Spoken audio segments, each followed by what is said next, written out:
Vamos elevar o nosso pensamento a Deus, vamos pensar em Jesus, vamos nos conectar com todos os nossos amigos espirituais. Deus Pai Todo-Poderoso, amado Divino Mestre e amigo Jesus, Nossa Senhora, nossa querida Mãe Maria, Mãe de Jesus, Mãe de todos nós, amigos espirituais que já se encontram nos planos superiores, esses amigos que já galgaram diversos degraus, mas são amigos que jamais esquecem de nós, sempre estão nos enviando as suas bênçãos e vibrações.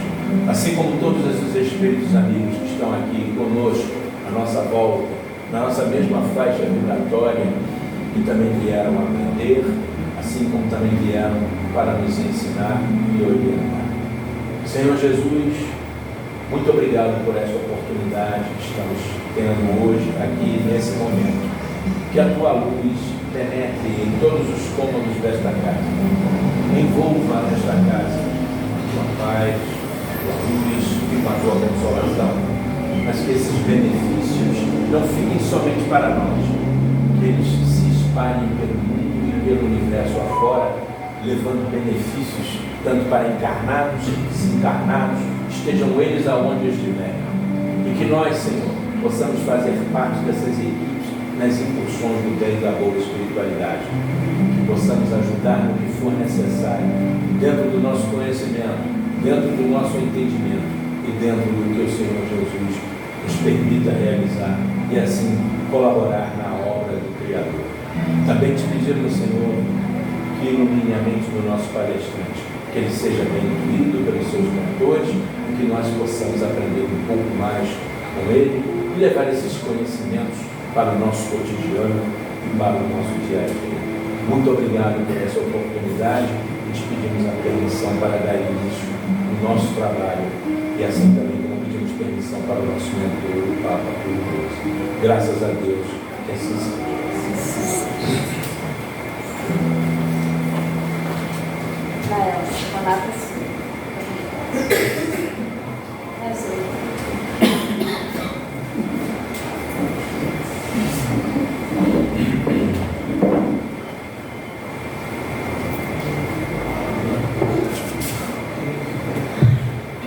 Boa noite a todos. Boa noite.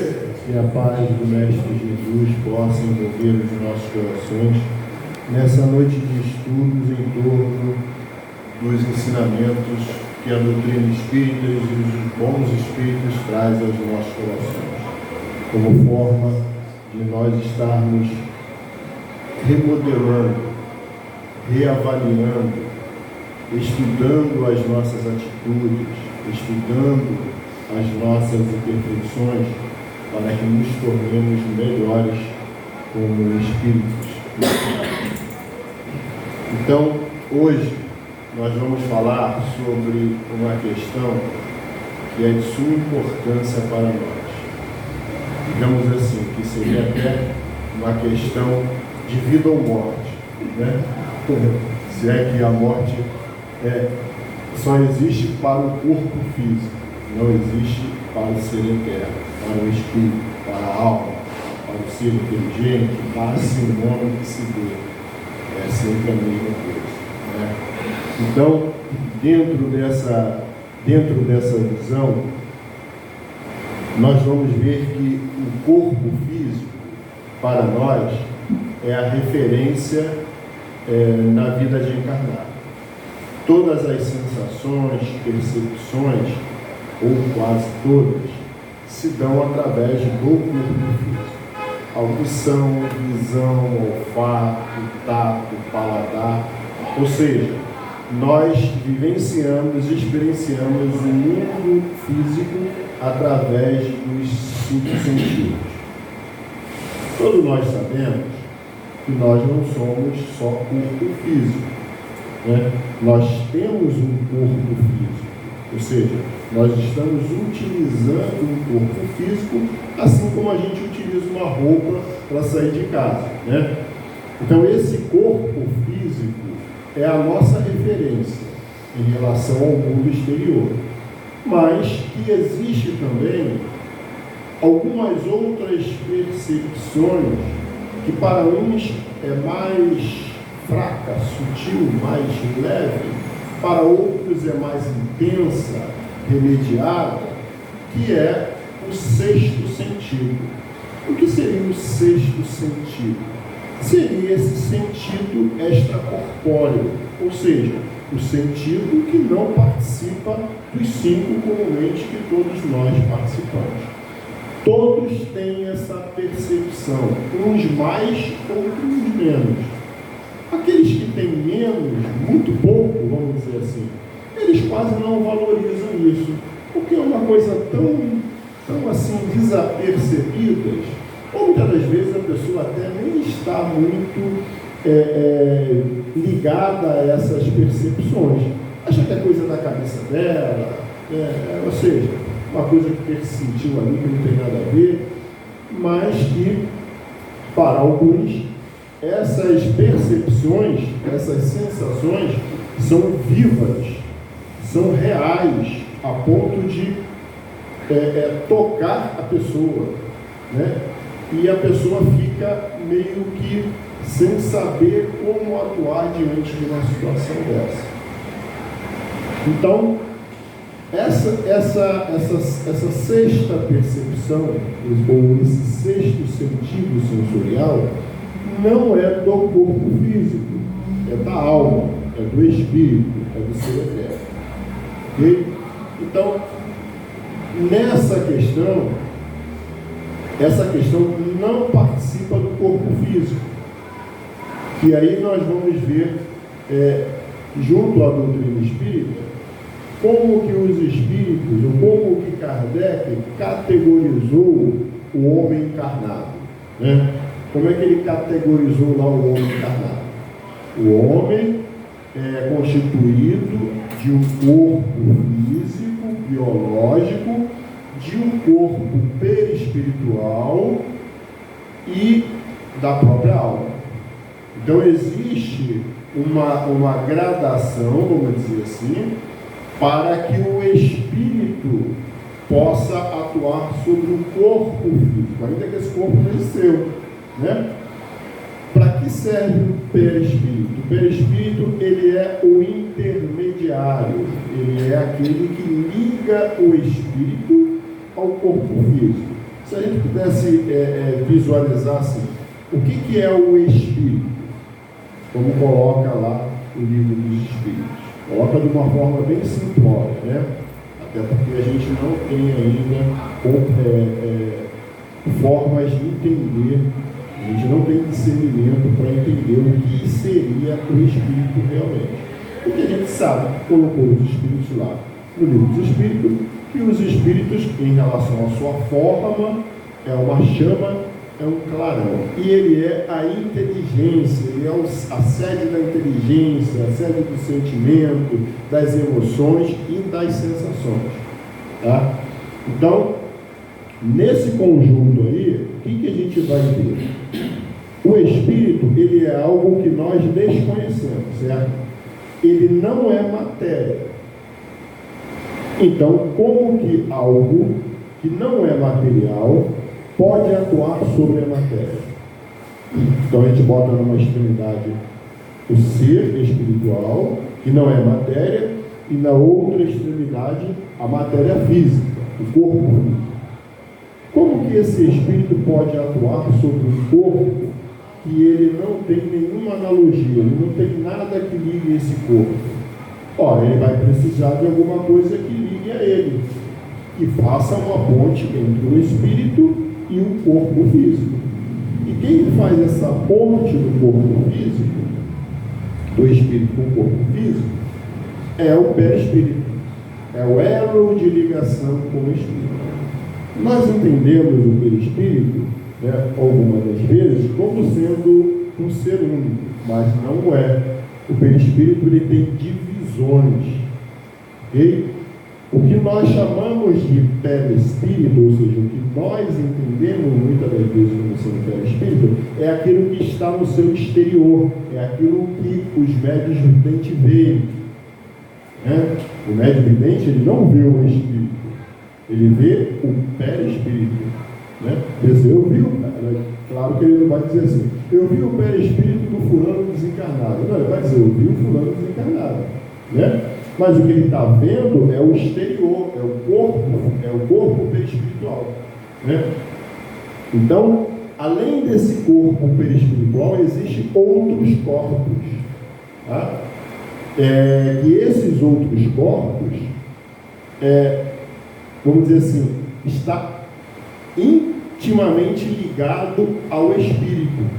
Não é o perispírito, ou seja, nesse conjunto de divisões, né, de seções do corpo físico, do corpo espiritual, existem outros corpos. E esses outros corpos é que está ligado de fato ao espírito. Então existe ainda uma gradação para que o espírito perceba o perispírito, que são lá os corpos mentais, que são divididos em alguns corpos, né? Então, são 3 corpos. Então, olha quanta coisa é necessária para que o espírito possa reencarnar, mergulhar na matéria, no corpo físico. Quando ele mergulha na matéria, ele vai estar vinculado à matéria e as suas sensações e percepções passam a ser quase que exclusivamente da matéria. Visão, audição, tato, paladar e assim por diante. Então, são 5. Então, em algumas situações, nós vamos perceber coisas que estão fora desses 5 sentidos. Uns vão perceber mais, outros vão perceber menos.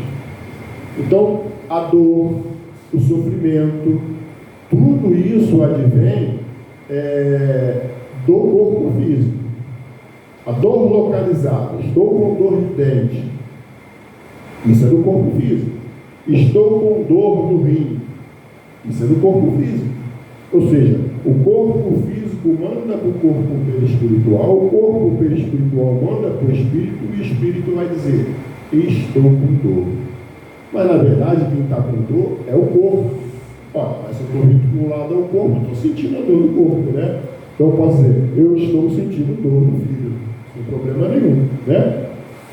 Então, quando eu estou vinculado ao corpo físico, eu sofro as influências que o corpo físico está sujeito.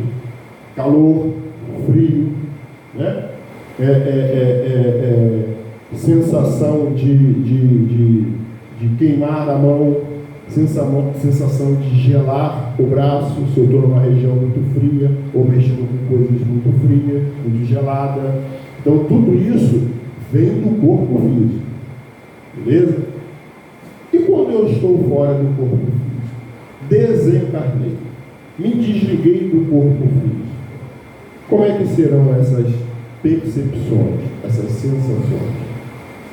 Dizem os espíritos que essas sensações e percepções, ela perde o foco, ou seja, ela perde a referência do órgão físico. Agora elas são generalizadas. Como assim? Mas o espírito não tem orelha, ele não tem nariz, ele não tem boca, ele não tem olhos, ele não tem um corpo?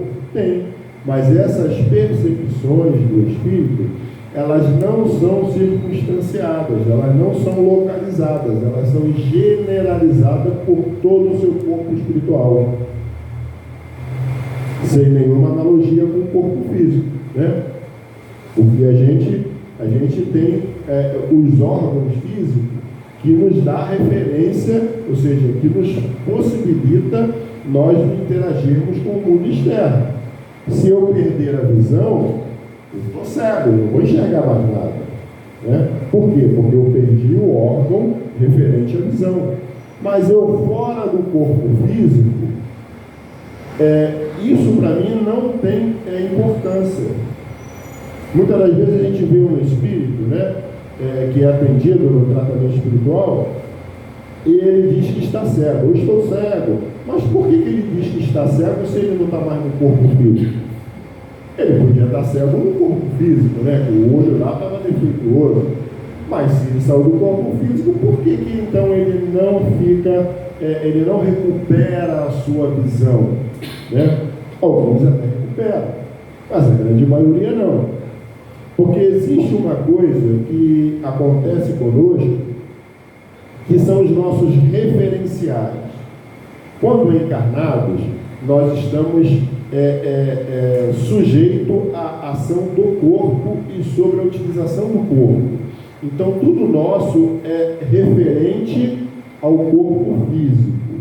Então, quando eu desencarno, recém-desencarnado, eu levo essas referências para o corpo espiritual e na minha mente, como espírito, eu acredito que eu só consigo enxergar com o olho.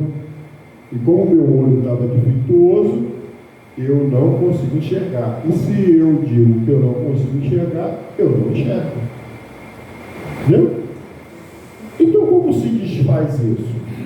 Aquilo que o Livro dos Espíritos diz incessantemente, que é preciso que o Espírito se desmaterialize. Não é ali? Tem lá várias questões que o Espírito repete, é preciso que o Espírito se desmaterialize. O que significa isso? Desmaterializar, o Espírito se desmaterializar, é ele cortar esses vínculos com o corpo físico. Se desligar dessas referências do corpo físico. Isso acontece de imediato? Não sempre. Na grande maioria das vezes, no nosso caso, não. Por quê? Porque nós somos ainda muito vinculados ao corpo físico. Então, temos uma dificuldade enorme de nos desvincular do corpo físico. Então, nós levamos essas impressões, sugestões que o corpo físico nos dá. E no mundo espiritual, o espírito será aquilo que ele acredita ser, o que ele acredita ver. Aqui não, né? Aqui a gente pode pensar uma coisa e, na verdade, estarmos demonstrando ser outra coisa. Não acontece isso? A gente não acontece mais isso, né? Mas na grande maioria das pessoas, ela muitas das vezes, a grande maioria, eu estou exagerando, né? Uma parte das pessoas da humanidade, né, vive essa dualidade, de que elas acreditam uma coisa, ou pensam uma coisa, sentem uma coisa, e na sociedade, para não ficar fora da moda, né, da onda, elas se apresentam da forma como aquele ambiente pede. Então isso é você mascarar a sua individualidade, a sua personalidade. É comum isso acontecer. No mundo dos espíritos, ao desencarnar, nós seremos exatamente o que nós pensamos e sentimos. Não é aquilo que a gente quer parecer ser. E aí está a grande diferença. No mundo dos espíritos, nós seremos exatamente o que nós pensamos e sentimos. Então, se nós hoje ainda temos, e obviamente que temos, porque somos espíritos inferiores, se nós temos sentimentos e pensamentos que não coadunam com a moral do Cristo e com as leis de Deus, o que a gente tem que fazer? Se melhorar. Claro que essa melhora não será de imediata, ela não será instantânea, ela será gradual, ela será uma tentativas, né, de acertos e erros. Faz parte do processo evolutivo nosso. Ninguém dá um salto, né, como está na moda, um salto quântico, né? Ninguém dá um salto. Minha avó dizia assim: ninguém não pode se dar um passo maior que as pernas. Por quê? Você vai cair, meu filho, vai quebrar a perna, né? Claro que ninguém faz isso, mas a gente precisa entender que o erro faz parte do nosso aprendizado. Muitas das vezes não porque nós queiramos errar, é porque escapuliu, né? Ou seja, o meu ímpeto, o meu ser, aquilo que eu sou de fato, falou mais alto. Ou seja, eu deixei que isso extrapolasse. Né? E ele vem trazendo aqui para a gente, nesse ensaio teórico das percepções e sofrimento dos espíritos, ele vem trazendo uma série de questões morais que nós precisamos trabalhar para que a gente, ao desencarnar, adentre ao mundo espiritual sem as percepções e as sensações do corpo físico. Isso não é uma coisa, vamos dizer assim, puramente mental, não. Isso é moral. Eu tenho que vivenciar essas experiências. Eu tenho que me esforçar para dominar as minhas más tendências. Se eu estiver fazendo isso, eu já vou sair melhorzinho, né? E se eu conseguir, né? Vamos dizer assim, maior parte delas, a gente não vai conseguir todas, ninguém vai desencarnar, por mais esforço que faça, por mais abstinência que faça, não vai desencarnar anjo. Não vai, anjo é muita coisa, né? Não vai desencarnar um bom espírito. Não vai. Ah, mas espera aí, Léo. Nós não somos maus. Bom, quem não é mau é bom, né? Vamos dizer assim que a gente está, né, um pezinho no bom e outro pezinho ainda no mal, né? A gente está querendo tirar o pezinho do mal, mas parece que a gente afundou o pé no charco, né? Aquela lama, areia movediça, e não consegue tirar o pé. Mas ele vai sair, mas com muito esforço, com muita luta. Então, por que isso? Porque nós ainda, qual é um sinal da imperfeição do ser? Um sinal. Muito simples. Não, muito simples. Muito mais simples que isso. Orgulho é muito amplo. Nossa, orgulho tem tantas facetas, né? Assim como o egoísmo também tem tantas facetas, se disfarça de várias formas. O sinal mais fácil de identificar a nossa imperfeição são os nossos sentimentos e os nossos pensamentos. Pensamento. Se eu de vez em quando penso alguma coisa que não coaduna com a moral de Cristo, é porque não é porque eu faço aquilo, mas é porque eu ainda não tenho essa virtude dentro de mim. Eu ainda não conquistei essa virtude. Eu preciso trabalhar esse pensamento para que esse pensamento não vire um sentimento e não vire atitudes. Não é assim? Muitas das vezes a gente só capta o pensamento e diz assim: não, isso aí eu não quero mais fazer. Beleza, está no esforço, né? Já está querendo tirar o pezinho da lama, né? Não saiu ainda. Por que não saiu? Porque o pensamento ainda chega na gente. E pela lei da afinidade, pensamentos iguais se atraem. Se eu atraio para junto de mim pensamentos ainda desequilibrados, é porque eu sou desequilibrado. E todos nós somos, tá? Tudo encarnou aqui não tem jeito, a não ser que seja um espírito superior de definição. E são raríssimos os casos. Mas a grande maioria, mas assim, a maioria da população está nessa condição. Então não tem nada que se envergonhar. Nós estamos aqui de passagem. Vocês querem ver um exemplo disso? Chico Xavier, certa vez, veio ao Rio de Janeiro e, como todo bom mineiro, queria conhecer o marzão, né? E aí, depois do dia dele, do expediente, ele pegou, o pessoal passou em frente à orla de Copacabana, né, no dia de verão, aquele dia de verão clássico, né, no finalzinho da tarde. E como todo final de tarde no verão é propenso a uma pancada de chuva, né, nesse dia não foi diferente. E Chico Xavier não estava maravilhado com aquele marzão e tal, estava procurando um local para estacionar, para ele poder, né, colocar o pé na areia, sentir a água, aquela questão toda, etc, etc. E aí, De repente começou a cair aquela chuva do verão, né? Aquela chuva torrencial, e a água extremamente gelada, né? Até porque o corpo está quente, né? E aí as pessoas começaram a correr, saíram correndo da praia, todo mundo correndo. E nisso, todo mundo correndo, tinha uma jovem, né? Uma mulher belíssima, com um biquíni extremamente minúsculo, né? Correndo de biquíni no calçadão de Copacabana.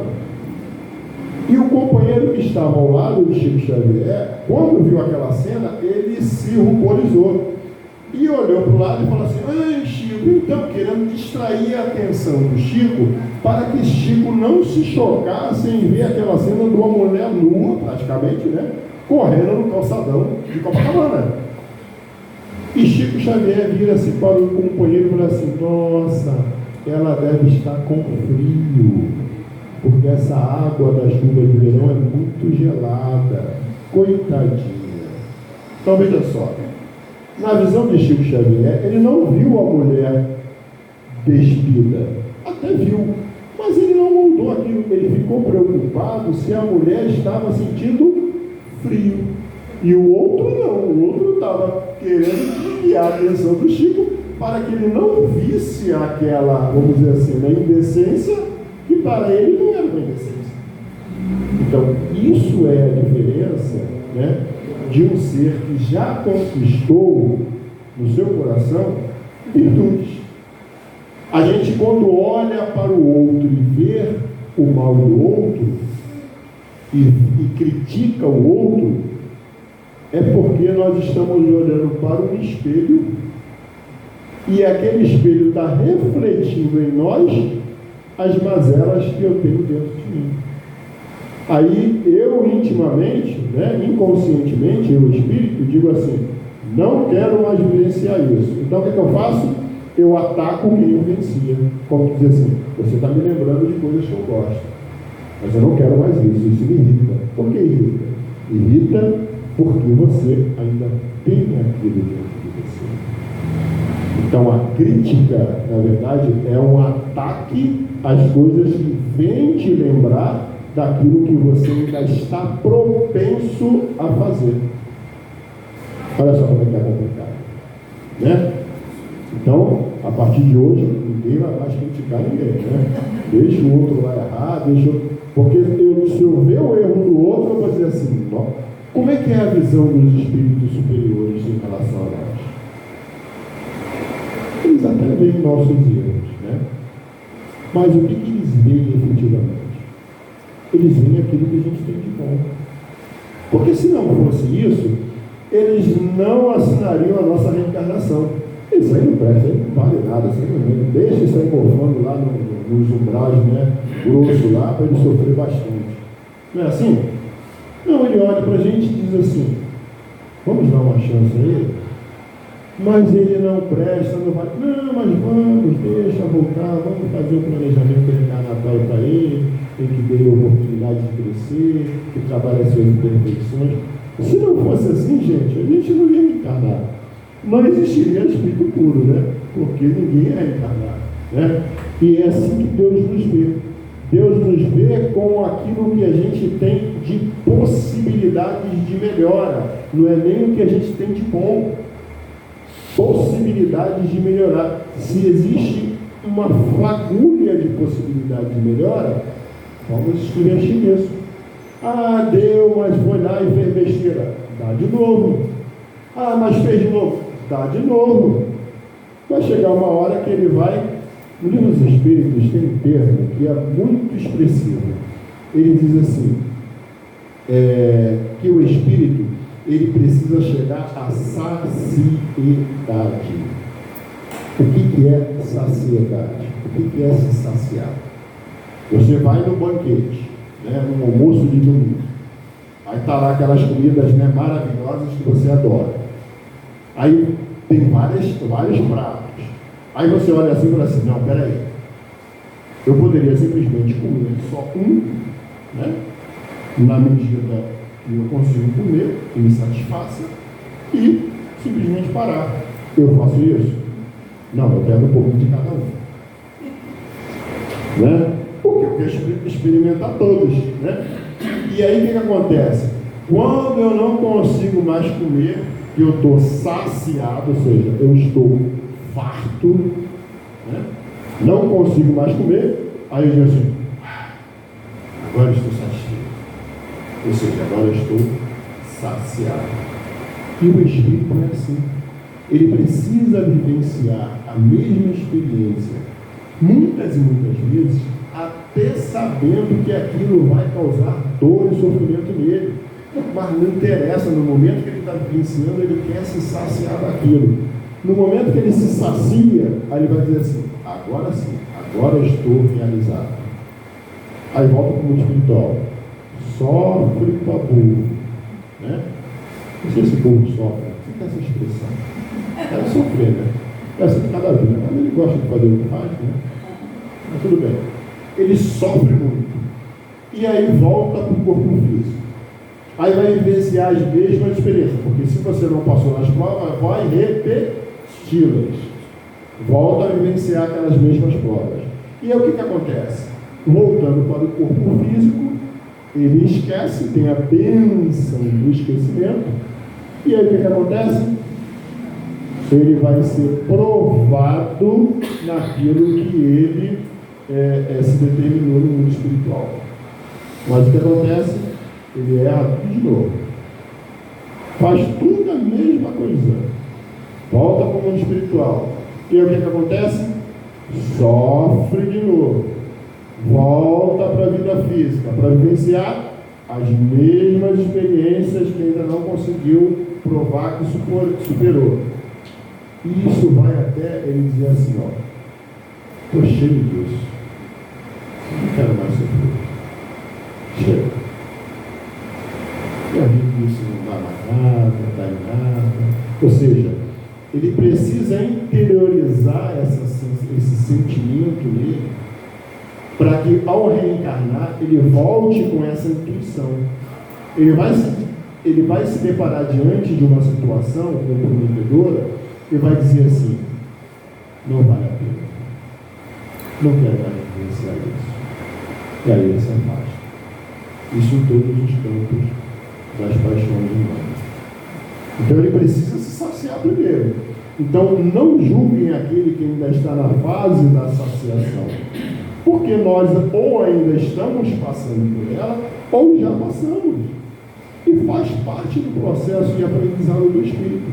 Voltemos lá à questão das sensações e percepções dos Espíritos, né? Aqui na questão 237, antes de entrar no tema, os Espíritos perguntam assim: uma vez no mundo dos Espíritos, a alma tem das percepções que possuía enquanto viva, aquilo que a gente comentou. Os Espíritos respondem: sim, e ainda outras que não possuía, porque seu corpo era como que um véu que as obscurecia. A inteligência é um atributo do Espírito, mas ela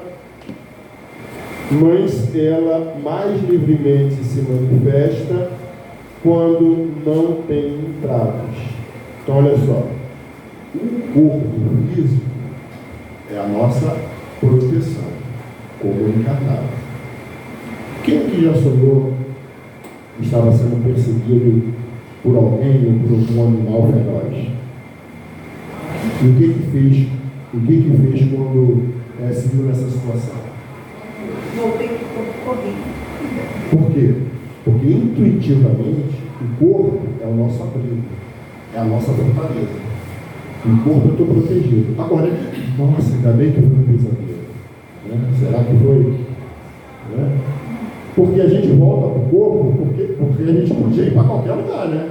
Mas a gente vai para onde? Para a nossa casa, que é o corpo. Porque aqui eu estou seguro, aqui eu estou fortalecido, né? E aí a gente volta para o corpo físico. Por quê? Porque eu estou fugindo de uma ameaça, de um perigo. Então, o corpo físico, ele nos isola, nos protege, né? Ainda que nós temos os 5 sentidos, né, as percepções do corpo físico, Mas isso é quase que nada em relação às percepções e sensações dos espíritos, que é muito mais ampliada. Se eu sofro no corpo físico, se eu tenho dores no corpo físico,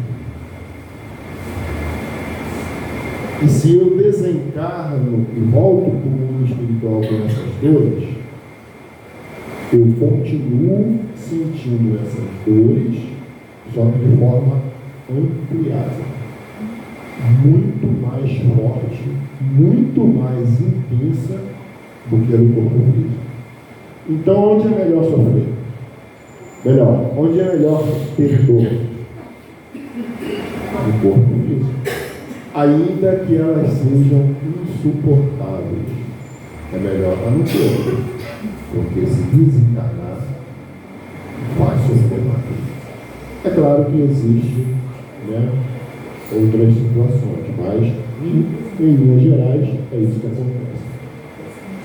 A gente precisa entender a diferença entre dor e sofrimento. A dor, ela é sagrada no corpo físico, ela é bendita, ela é uma forma de aprendizado, e ela é inerente a todo ser encarnado no nosso planeta, que é um planeta de prova e expiação. Beleza? Todo mundo tem dor. E sofrimento? Mas é a mesma coisa? Não é. A dor é do corpo, o sofrimento é da alma. Eu posso ter dores atrozes e não sofrer com essa dor. Como assim? Eu sinto a dor, mas eu estou resignado diante da dor. Eu entendo que essa dor é um processo de recuperação, ou seja, de pagamento das minhas dívidas passadas. Eu estou sentindo ela, mas ela não me desestabiliza. Ela não me faz eu me revoltar contra a lei de Deus. Ela não me faz me revoltar contra pessoas, ou até mesmo aquele que foi o motivo da dor. Nem ele. Olha só. Então, a dor, ela é inerente a todo ser encarnado. O sofrimento é opcional. Eu vou sofrer se eu não entender isso, se eu não aceitar isso. Então, assim, quando a gente estiver com dor, mas sem sofrimento, eu não vou dizer assim, eu estou sofrendo assim. Você pode até dizer assim, meu corpo está com dor, eu estou em paz. É difícil, né? Tem um amigo que tem uma filha.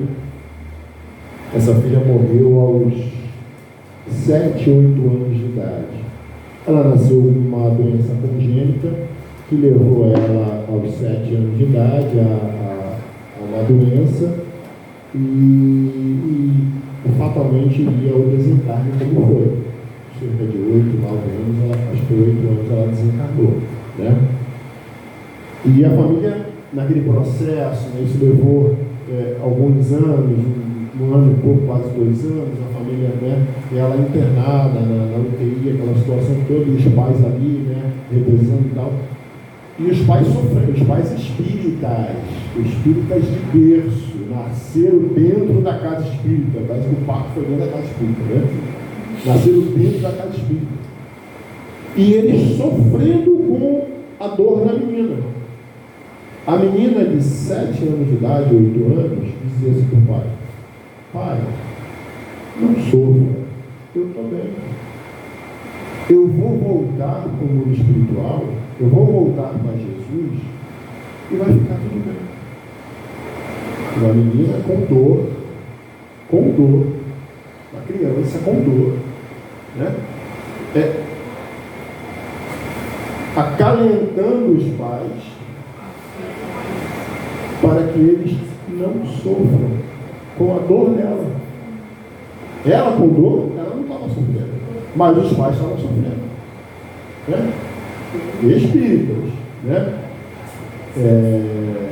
E são espíritas, né, não é aquele espírita que vem em sua casa espírita para assistir reunião pública, não. Não, nada contra quem vem na sua casa espírita, todo mundo tem seu tempo. Mas era um trabalhador da casa espírita há vários anos, médium da casa espírita e tal, aquelas coisas todas. Então, assim, eram pessoas que tinham condições, né, morais e espirituais de não tratar aquela situação com sofrimento. Estavam sofrendo. Então a filha estava consolando os pais para o momento da partida dela. E ela dizia: pai, eu vou partir, eu vou voltar no mundo espiritual. Não sofra por isso, eu estou bem, eu vou estar com Jesus. Ela dizia assim, né? Então essa é a diferença de sofrer e ter dor. Beleza? Então a gente vai lá para a nossa questão, que é grande, né? É muito grande esse ensaio teórico sobre a sensação dos espíritos. Mas a gente vai pontuar algumas coisas aqui importantes, né? Tudo é importante, mas, né? Logo no início, na 257, Kardec coloca assim: isso aqui é uma disserção de Kardec dentro daquilo que ele recebeu lá de instrução dos espíritos. Então Kardec desenvolve uma teoria, ele diz assim: o corpo é um instrumento da dor. Se não é a causa primeira, é pelo menos a causa imediata. A alma tem a percepção dessa dor. Esta percepção é o efeito. Então, assim, o que nós sentimos no corpo, a dor que nós sentimos, não é da alma, é do corpo. Tá? Quais são as dores da alma? São as dores morais, né? Quais elas? O ciúme, a inveja, a intolerância, né? A maledicência. Tudo isso são dores da alma. Não, mas peraí, tem pessoas que falam mal da vida dos outros e se compraz por isso, mas vai sofrer. E vai sofrer, ainda nessa vida. E a gente vê isso, né? Pessoas que falam mal da vida dos outros, daqui a pouco está lá, né? Sendo esculachada, sendo, às vezes até tomando processo. Isso leva a sofrimento. O sofrimento a dor é consequência dos nossos atos. Não existe nada diferente disso.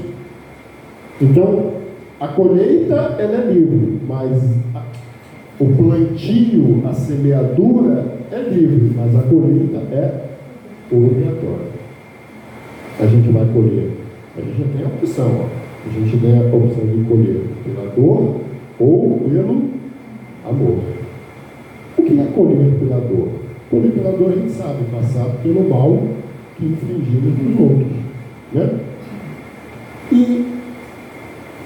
E aprender pelo amor é você se antecipar a dor e fazer ao bem ao outro naquilo que você prejudicou o outro no passado. É o que nós estamos tentando fazer nessa encarnação. Não é à toa que estamos na casa espírita. Pode ser em qualquer religião, não é só na casa espírita. Qualquer religião, na católica, na evangélica, na budista. Se eu estou lá fazendo o bem sem nenhum interesse, né? Sem nenhum interesse, eu estou antecipando o pagamento que eu pagaria com a moeda da dor. Então é melhor fazer o bem. Façam rápido, porque não tem muito tempo não, né? A vida passa muito rápido. A vida material passa muito rápido. Às vezes diz assim: não, eu só vou fazer quando eu tiver velho. Quando tiver velhinho, né, já vai estar com artrose, osteoporose, tudo, né, todas as oses possíveis, né? Chega na fase do contorno, né? É dor para tudo quanto é lado. E aí vai se ter possibilidade de fazer o que poderia fazer quando estava mais jovem. Então começa logo, né? Vamos lá. A alma tem percepção dessa dor. Essa percepção é efeito. A lembrança dela, a lembrança que ela conserva, pode ser muito penosa, mas não pode ter ação física. Para o espírito desencarnado, não há dor física. Não existe dor física para o espírito desencarnado. Não existe. Ah, mas como assim? E aqueles espíritos que a gente recebe na desobsessão, que sofreu lá uma série de maus tratos e vem trazendo a dor daquilo? Ele trouxe a impressão, a sugestão do corpo, a lembrança daquilo que sofreu no corpo. Eu falei para vocês que no mundo espiritual nós somos o que pensamos e sentimos. Se eu desencarno com raiva, com ódio daqueles que me fizeram mal, eu continuo vivendo o mal que fizeram em mim incessantemente. Porque eu estou pensando naquela dor. E aquela dor se faz presente no corpo espiritual. Porque eu não quero abrir mão da dor. É uma opção. Quando a gente diz para os espíritos, ficam, não, mas peraí, eu sofri. No corpo, desencarnou, não tem mais. Não, mas eu estou continuando a sentir. Está continuando porque ele ainda está pensando no mal. Ainda está pensando em se vingar do outro. Está pensando na dor que o outro fez para você. Você está vivenciando a dor que o outro te proporcionou. E você não precisa mais disso. Se desapega disso. Né? Então veja só. Por isso que o perdão é uma dádiva para o espírito. Porque quando ele perdoa, ele esquece. Esquece do mal que o outro lhe fez. Se ele esqueceu do mal que o outro lhe fez, o que acontece? Nada. Ele não leva aquela dor. Ele não leva aquela sensação. E aqueles espíritos que desencarnam, que são muito apegados ao corpo físico, ou por questão de suicídio, e fica ainda ligado ao corpo físico, sentindo os vermes roerem a sua carne, né? Esses espíritos, essas pessoas que desencarnaram dessa forma, muito apegadas ao corpo físico, o pensamento, ela já está há muito desligada do corpo, mas o pensamento dela está ligado no corpo. E se ela está ligada àquele, o cordão fluídico, né? O fluido vital já se esvaeceu todo, o corpo já está quase esquelético, não tem mais carne nenhuma, mas ele está ali sentindo tudo aquilo. Por quê? Porque ele não se desligou daquilo. Ele era tão ligado ao corpo físico e ele não pensa na possibilidade de sair do corpo, ainda que o corpo esteja putrefado. Então ele sofre. Ele sofre a repercussão. Né? Os espíritos dizem que a repercussão não é bem o termo, porque não é isso que acontece. É uma dor moral, porque ele não aceita se desligar daquele corpo. E no caso do suicida, idem, a mesma coisa, por uma causa diferente. Né? Você se desligou, você aniquilou a vida do corpo físico, que é um crime diante da lei de Deus. Quando você estava ainda com muito fluido, muita energia, e por, entre aspas, que não existe punição na lei de Deus, né? Mas por punição, você fica vinculado àquele corpo. Né? Você não consegue se afastar dele. E você fica vendo, né, aquela cena do corpo ser putrificado, dos animais invadindo o caixão e comendo a carne do defunto, aquelas coisas todas. Que às vezes isso acontece também. Né? É rato, é cobra, um monte de animal que entra para devorar ali a carne do defunto. Né? Não se preocupa não. Quando vocês desencarnarem, pedem para ser enterrado no caixão de aço. E aí, esses bichinhos não vão incomodar vocês. É só corpo, gente. Vocês já saíram dali. Por que vocês estão apavorados com isso? Isso acontece, né? Você não vai mais.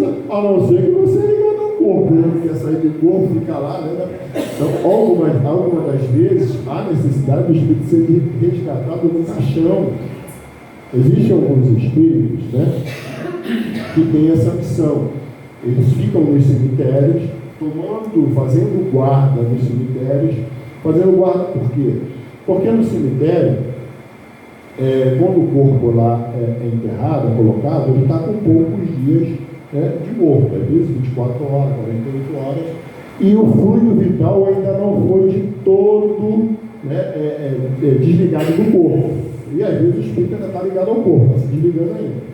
Então, às vezes não, o espírito sabe, mas o fluido ele vai se desprendendo à medida que o corpo vai se diluindo, ele vai se desprendendo. Vai levar algumas horas, mas vai se desprendendo. E o que acontece? Existem espíritos que são viciados em fluido vital. Ou existe, né, o câmbio negro do fluido vital no mundo espiritual. Sabia que existe isso? Os espíritos vão nesses lugares, roubam o fluido que estão ali, né, e negociam esse fluido com espíritos que utilizam esse fluido para obsessões e coisas, né, mais complexas no mundo espiritual. Existe isso também, né?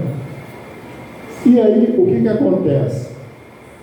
Quando a gente, quando o corpo está lá, né, então existe a necessidade de se ter uma proteção para que esses espíritos, isso aí foi ordem do Cristo, tá?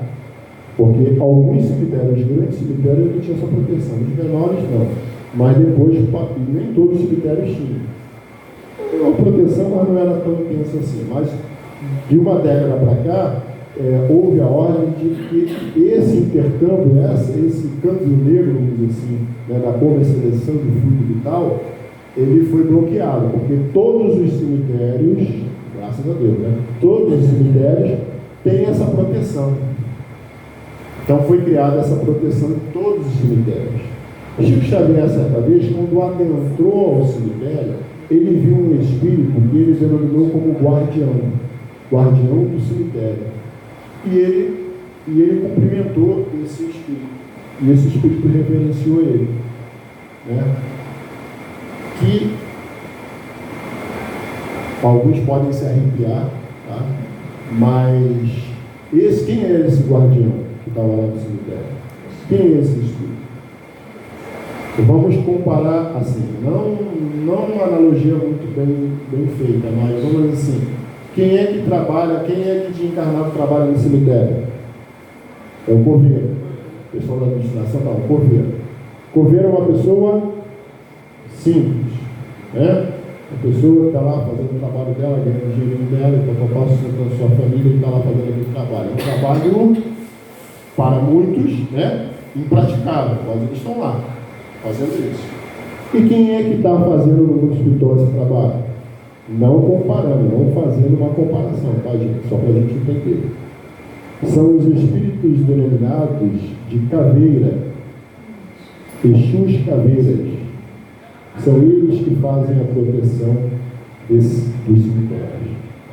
E eles travam batalhas com hordas de espíritos inferiores que tentam invadir, mesmo assim, eles tentam invadir, não conseguem, eles tentam invadir para roubar esses fluidos, né? Porque eles têm que fazer a cota do dia deles, né? Ou da noite, né? Eles têm que fazer a cota deles. Então eles tentam invadir os cemitérios, mas não conseguem. Então é travada uma batalha, né, espiritual ali, para que eles não adentrem a esse espaço e sugam essas energias para proveito próprio ou para negociar com espíritos mais trevosos ainda, né? Então, assim, existe muito preconceito em relação a essas entidades, né? Mas Chico Xavier denominou ele como guardião do cemitério. E, na verdade, é o que eles são guardiões, né? Normalmente são espíritos não que todos que tenham essas profissões vão ser Exu, mas normalmente são espíritos de pessoal da área da segurança, militares, polícia militar, polícia civil, juízes, advogados, são pessoas ligadas à área segurança, né, da segurança pública. Okay? Não que todos que têm essa profissão, né, eles vão por uma razão qualquer, né, que a gente não vai entrar em detalhe aqui.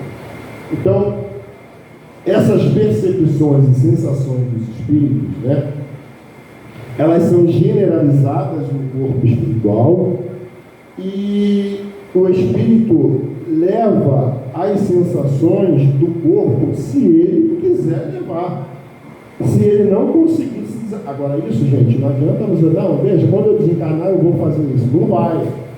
Porque você passou a vida inteira saciando o corpo físico de um monte de vícios. Quando desencarnar, existe um termo bíblico que está lá nos evangelhos, não sei se é no Novo ou se é no Antigo Testamento, que diz assim: aquilo que ligares no céu será ligado na terra, aquilo que desligares da terra será desligado no céu. Então não adianta na hora de morrer, não, eu já sei como é que funciona, agora eu vou pensar diferente. Não vai não. Você vai até pensar, mas o vínculo que você criou com aquele vício vai te arrastar aquele vício. E você vai sofrer as consequências daquilo. Então, tem que ser praticado. Não adianta querer enganar Deus, não. Não engana Deus. Né? Não, eu já sei qual é, já sei. A gente tem o nosso jeitinho, né? O jeitinho, principalmente brasileiro, né? O jeitinho brasileiro de ser. Já sei como funciona. Quando eu desencarnar, eu vou não pensar mais no corpo. Não é assim, não. Se não desligou em vida, você vai levar as impressões. E elas são extremamente dolorosas. Então é só a gente fazer aquilo que a doutrina espírita nos ensina, né? É o esforço que se faz para domar as más tendências.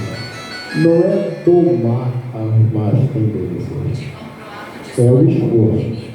Algumas nós vamos conseguir, outras nós não vamos conseguir, mas está tudo certo. Não é para se desesperar, é porque o nosso processo evolutivo ele é gradual e lento.